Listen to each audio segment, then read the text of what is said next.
지난 시간 우리가 영광대교의 영광스러운 재직 계속해서 말씀을 살피는 중에 재직들의 생활에 대해서 살폈지요. 방송실은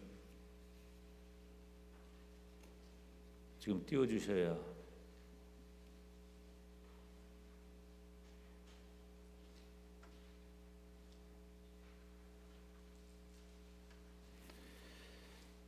재직들의 생활에 대해서 우리가 지금 살피고 있는데 지금 알아서 두 번째로 넘어갔는데 첫 번째 자 우리가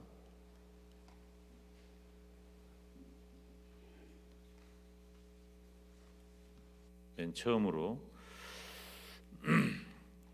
재직은 이 직분자이기 이전에 먼저 믿음의 사람이어야 한다 하는 그런 말씀을 드렸습니다. 그래서 우리가 어떤 직분을 갖느냐 하는 것보다도 우리가 어떤 직분자가 되느냐가 중요하다 그런 말씀을 드렸죠. 우리가 첫 번째로 믿음으로 하는 신앙의 자리는 어떤 자리인가? 우리가 성경 한번 읽습니다. 시작. 하나님이 세상을 이처럼 사랑하사 독생자를 주셨으니 이는 저를 믿는 자마다 멸망치 않고 영생을 얻게 하려 하심이라. 아멘. 우리 믿음으로 하는 신앙생활의 자리는 절대적으로 하나님을 의존하는 믿음의 자리라고 하는 것입니다. 하나님을 의존하는 믿음의 자리. 두 번째로는 우리가 믿음으로 하는 신앙의 자리는 이제 성숙을 지향하는 믿음의 자리다 하는 것이죠. 이게 오늘은 말을 잘 안 듣네. 자, 성숙을 지향하는 믿음의 자리다. 이거 지난번에 했던 그런 말씀이기 때문에 조금 빨리 지나가도록 하겠습니다. 그러면 믿음으로 하는 신앙생활의 자리는 어디인가? 재직들이 멀리 해야 할 5가지 유형에 대해서 우리가 지난번에 살폈는데, 논쟁적이지 말아라, 이기적이지 말아라, 질투심을 버려라, 정직하지 못하면 안 된다, 그리고 뒤에서 수근거리지 말아라 하는 말씀을 드렸습니다. 특별히 우리는 세 번째로는 선한 싸움을 수행하는 믿음의 자리다. 오늘은 이제 세 번째 내용을 살피려고 합니다. 두 번째 중요한 것은 따라서 합시다. 하나님 중심의 예배 생활.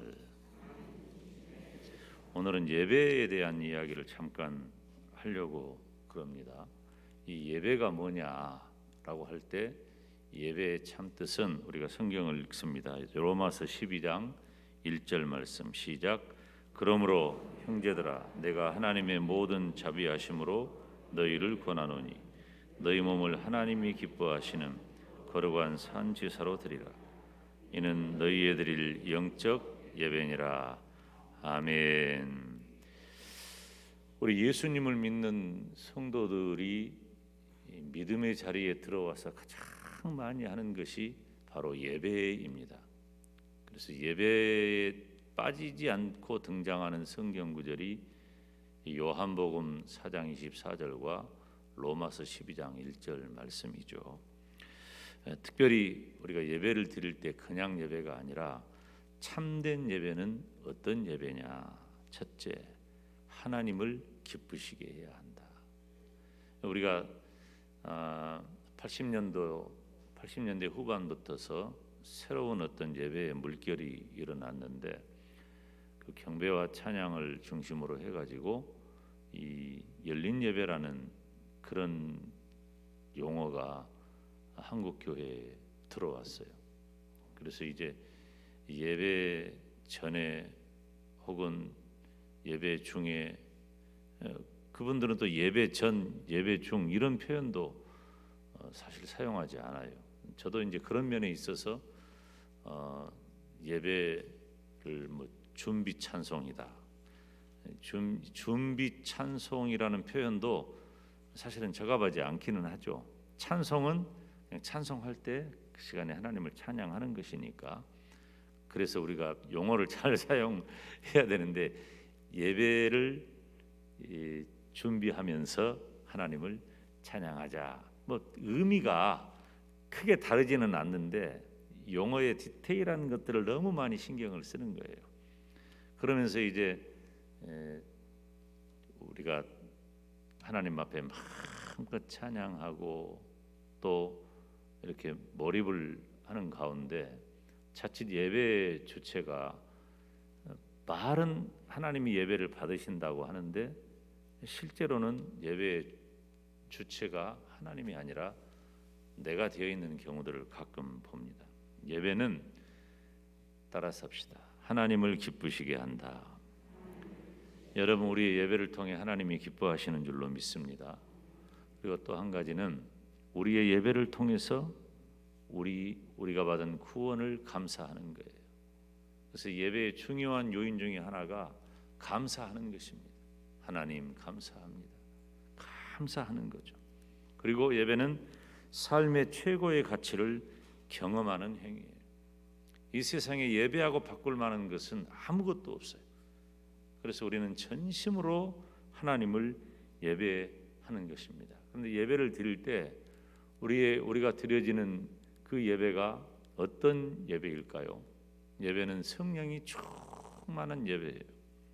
그래서 성령이 충만한 예배는 우리 주님께서 높임을 과연 받고 계신지, 하나님의 말씀에 대한 열정을 가지게 하는지, 그리고 하나님과 이웃을 더 사랑하도록 나를 인도하시는지, 진리와 영적 깊이가 더해 가는지, 그리고 어떤 실제적인 삶의 변화가 나에게 일어나고 있는지. 우리가 그냥 예배의 자리에 나와 가지고 앉았다 돌아가는 것만으로는 충분하지 않습니다. 그래서 우리가 드리는 찬양이나 기도나 또 헌금이나 또 우리가 내려오는 것을 사모하는 말씀이나 이러한 모든 것들을 통해서 내 삶의 변화를 이끌어내는 거예요. 예배가 공적인 예배가 있고 개인적인 예배가 있다고 그랬잖아요.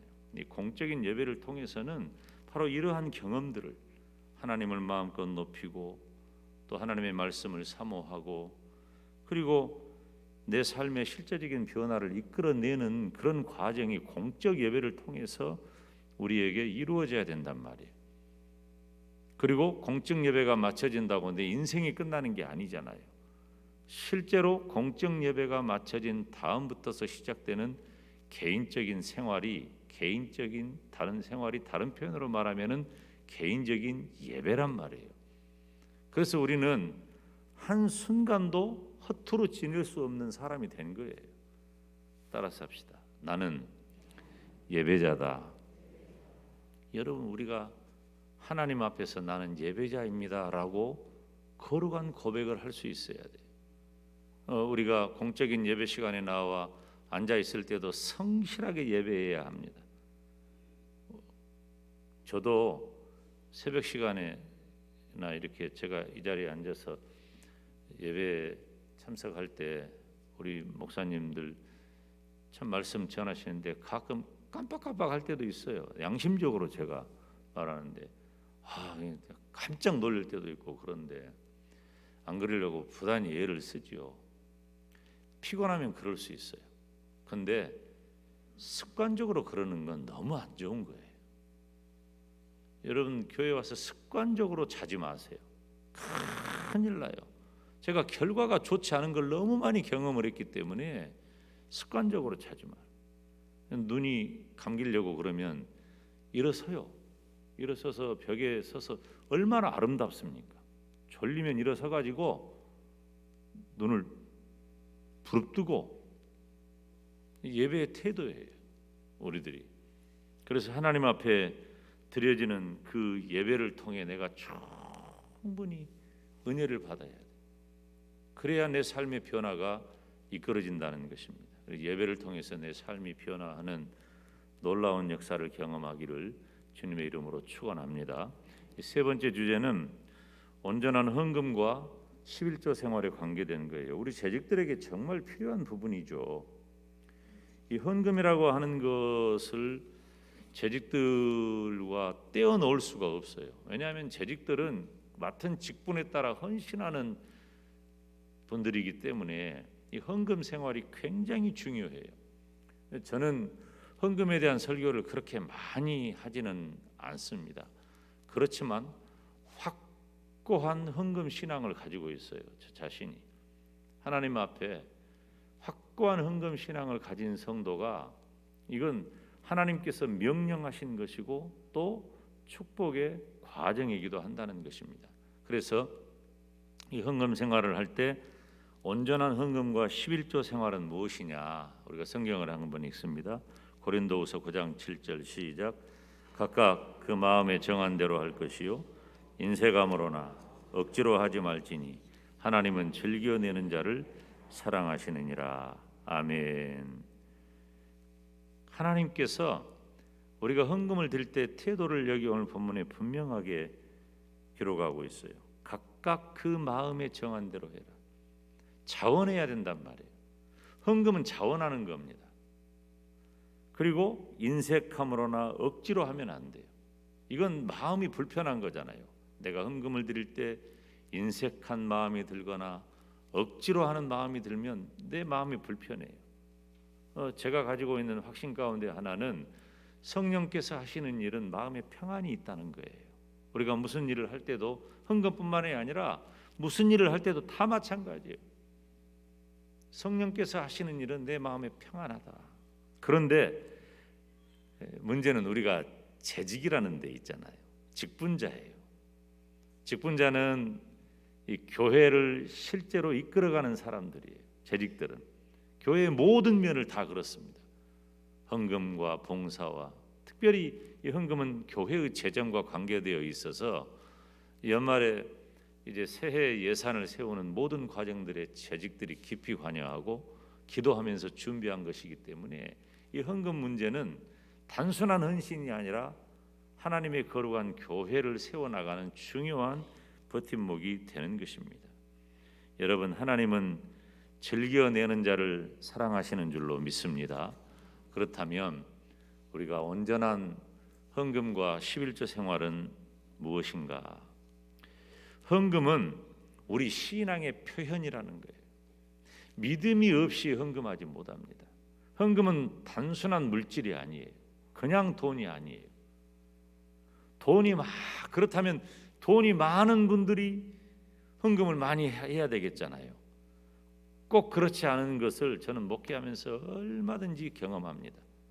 성도님들 중에서 정말 정성을 다해서 헌금을 하는 분들을 보면 그 사람의 재정의 많고 적음이 결정하는 게 아니라 바로 내 신앙이 결정을 해요. 헌금은 믿음의 표현이에요. 내가 어느 정도의 믿음의 분량을 가지고 있느냐가 헌금을 결정하는 것입니다. 아이고 목사님 뭐 돈을 믿음하고 연관지어요. 물론 절대적인 가치 기준은 아니에요. 드리고 싶어도 내 마음은 드리고 싶어도 내 형편이 어느 정도 제한적이라고 하는 것은 어쩔 수가 없는 거예요. 그렇지만 여러분, 우리 주님께서는 가난한 과부의 2렙돈을 가장 많이 드린 자라고, 전부를 드린 자라고 칭찬하셨다는 것을 기억하시기를 바랍니다. 그리고 이제 두 번째는 헌금은 예배의 일부라고 하는 거예요. 예배는 어떤 요인을 가지고 있습니까? 찬양, 기도, 헌금, 설교. 예배에 올라가는 것, 제가 여러 차례 말씀을 드렸죠. 올라가는 것 중에 하나, 예배를 드리는 거예요.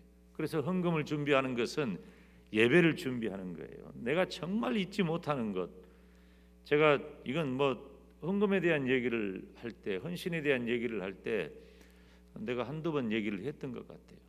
제가 전도사 시절인가 될 거예요. 광주에 겨울날 충장로에 이렇게 가는데 리어커에 귤 40개 1,000원 할 때였어요. 그러니까 물가가 얼마나 쌀 때였는지 그 시대가 그랬죠. 40개 1,000원 했는데 저에게 지갑에 빳빳한 1,000원짜리가 있어서 1,000원을 주고 40개 귤을 샀는데 그 리어커에서 귤 파는 아줌마가 새 돈이네, 헌금해야겠다, 제 귀에 탁 꽂힌 거예요. 야, 이분은 정말로 하나님 앞에 나와 헌금하는 일을 미리미리 이렇게 준비하는구나. 우리 믿음의 선진들 가운데 시장에서나 혹은 어디서 장사를 하는 분들이 주머니에 있는 돈들을 꺼내 가지고 헌금하기 전에 다리미로 달여 가지고 헌금했던 얘기 들어보셨어요? 정말 우리 믿음의 선진들은 그런 분들이 많았어요. 그냥 똑같은 액수라고 해도 정성을 다해 하나님 앞에 드리는 것은 구별해서, 그리고 헌금을 위해서 미리 은행에 가가지고 새 돈으로 준비해가지고 바치는 그런 정성들, 이건 다음 주부터 다 새 돈으로 헌금해라 그런 의미가 아니라 정말 중요한 것은 드려지는 헌금이 바로 예배라고 하는 사실입니다. 저와 여러분이 그 헌금을 소홀히 하지 않고 잘 준비해서 예배에 성공하시기를 주님의 이름으로 축원합니다. 세 번째는 11조에 대한 얘기인데요. 11조는 하나님의 명령이에요. 따라서 합시다. 11조는 하나님의 명령이다. 하나님께서 11조를 하라고 하셨어요. 하라고 하셨어요. 하나님의 명령인 거예요. 이 온전한 이 헌금과 11조 생활에 대해서 우리가 살피고 있는데, 11조 문제를 우리들이 생각을 할 때 11조가 하나님의 명령이라고 하는 것은 어떤 의미가 있어요? 명령은 반드시 그 명령을 지키는 데 있는 거죠. 명령은 지키는 데 의미가 있는 거예요. 그 명령을 지키지 않으면 그 명령은 아무런 의미가 없는 것입니다. 그래서 저와 여러분이 이 11조 생활을 할 때에 하나님께서 나에게 주신 명령이기 때문에 그 명령을 신실하게 지켜야 되겠다, 그 마음을 가지고 헌금 생활을 해야 한다는 것입니다. 자, 그리고 이게 또 안 넘어가. 이게 거기서 엔터 눌러봐요. 노트북을 여기다 갖다 놓고 해야 되겠어요. 앞으로. 그리고 헌금은 성경적으로 해야 한다는 거예요. 11조 생활을 하고 헌금 생활을 하는 것은 우리가 그냥 단순히 기분을 내키고, 기분이 내키면 하고, 또 뭐 형편이 되면 하고 안 되면 안 하고 그런 것이 아니라 헌금은 성경적으로 해야 돼요. 그래서 헌금 생활은 규칙적이고 체계적으로 드려야 합니다. 그리고 11조와 헌금은 내가 가진 수입에 비례해서 헌금을 드려야 한다는 거예요. 그래서 헌금 생활을 할 때 그냥 내키는 대로 상황에 맞춰서 그렇게 헌금을 드리는 것이 아니라 하나님이 나에게 주신 수입에 비례해서 어떻게 드려야 할까? 그리고 자원해서 드려야 한다는 거죠. 헌금은 자원해서 드리는 거예요. 하나님 앞에 드리는 헌금은 자원해서 드리는 것이다. 그리고 정한 대로 기쁨으로 드려야 한다 하는 거예요. 근데 제가 한 가지, 이건 제가 경험하고 제가 한 일이에요. 저는 미국에서 1년 이렇게 생활을 한 적이 있어요. 그러니까 제가 신학교에 입학하면서부터 교육전도사로서 교회에서 생활비를 받았고, 지금까지 생활비를 교회를 통해 다 받는데 딱 1년 정도 제 생활비에 공백이 있을 때가 있었어요. 수입이 전혀 없는 거죠. 지출만 있는 거예요. 그런데 이제 제가 미국의 그 애틀란타에 출석하는 그 교회가 굉장히 좀 어려운 교회였어요. 저는 제 마음 가운데 철저하게 성도의 입장에서 예배에 참석했고 또 주의종을 모셨고, 제가 또 도대체 성도의 입장이 무엇일까를 제가 경험한 시간이었어요. 그런데 이제 11조를 해야 되잖아요. 습관이 11조가 되어 있으니까. 근데 수입이 없잖아. 그때 이제 제 아내하고 그런 얘기를 했는데 수입이 없는데 어떻게 11조를 하냐. 근데 저는 수입이 없어도 밥을 먹고 수입이 없어도 옷도 입고 수입이 없어도 차도 타고 다니고 수입이 없어도 내가 생활을 다 하고 있더라고요. 그래서 내가 생활에 11조를 해야 되겠구나. 그때 그런 마음을 제가 갖게 되었어요. 그건 제가 그 애틀란타 우리 교회를 섬기는 성도의 입장에서 내가 어떻게 헌금을 해야 되느냐라는 기준을 세울 때 그렇게 한 거예요. 그래서 일주일 동안 지내면서 제가 어느 정도 제 마음 가운데는 좀 풍성하고 넉넉하게 그렇게 하나님께 헌금을 했던 기억이 있습니다. 11조의 문제가 바로 그런 거거든요. 저는 우리 교회 식구들이 하나님 앞에 헌금을 드릴 때 억지로나 인색함으로 하지 않고 정말로 기쁨으로 감사함으로 자원하는 마음으로 헌금 드릴 수 있기를 주님의 이름으로 축복을 합니다. 헌금은 하나님이 내게 주신 은혜예요. 이건 제가 경험한 것이고 많은 성도들의 헌금하는 모습을 통해서 그것을 보게 된 겁니다. 우리 재직들이 헌금하는 일이 있을 때 적극적인 마음을 가져야 돼요. 내가 어떻게 헌금을 할까? 제가 헌금 얘기를 하면서 혹은 어려운 형제와 이웃을 돌아보아야 할 일을 얘기하면서 가끔 하는 이야기가 뭐냐면은 내 지갑이 열리지 않으면 내 마음이 열리지 않는다는 거예요. 내 지갑이 열려야 내 마음이 열리는 거예요. 하나님 앞에 내가 정성을 다해서 최선을 다해 헌금할 수 있을 때 내 마음이 하나님께로 향하여 있는 겁니다. 특별히 지금 우리가 살아가는 이 시대는 엄청나게 자본화된 시대 아닙니까? 물질이 거의 하나님의 자리를 차지하고 있는 시대를 살아가요. 여러분에게 가장 중요한 게 뭐예요? 두 가지예요. 건강과 물질이에요. 지금 우리가 살아가는 시대가 100세 시대, 120세 시대 막 이렇게 향하여 나가잖아요. 근데 여러분, 생명은 하나님께 있어요. 우리가 사는 날 동안 하나님이 우리에게 은혜 주시기를 주님의 이름으로 축원합니다. 사는 날 동안 우리가 무엇을 어떻게 해야 할까? 성도의 모습을 가지고 특별히 우리 영광대교회의 재직이 되게 하셨는데 영광대교회의 재직으로서 직분자로서 내가 살아가야 할 삶의 모습 가운데 가장 중요한 것은 예배다. 그리고 또 예배 중에 드려지는 헌금 생활이다. 특별히 11조는 하나님의 명령이에요. 이건 뭐 우리 교회 식구들은 정말 열심히 헌금들을 잘하세요. 우리 재직들이 이따도 재직회를 하겠지만은 재직들이 하나님 앞에 헌신하는 것은 저는 뭐 어디에 내놓아도 우리 교회 식구들은 최선을 다하고 열심히 한다. 그러나 잘하고 있을 때 하나님이 이런 말씀을 우리에게 주시는 것은 하나님이 우리를 향한 격려이기도 하고 또 더 잘하라는 그런 의미이기도 합니다. 저와 여러분이 하나님 앞에서 헌금 생활을 하나님의 말씀대로 하나님의 명령을 따라 신실하게 잘 감당하시기를 주님의 이름으로 축원합니다. 기도하겠습니다. 하나님 아버지,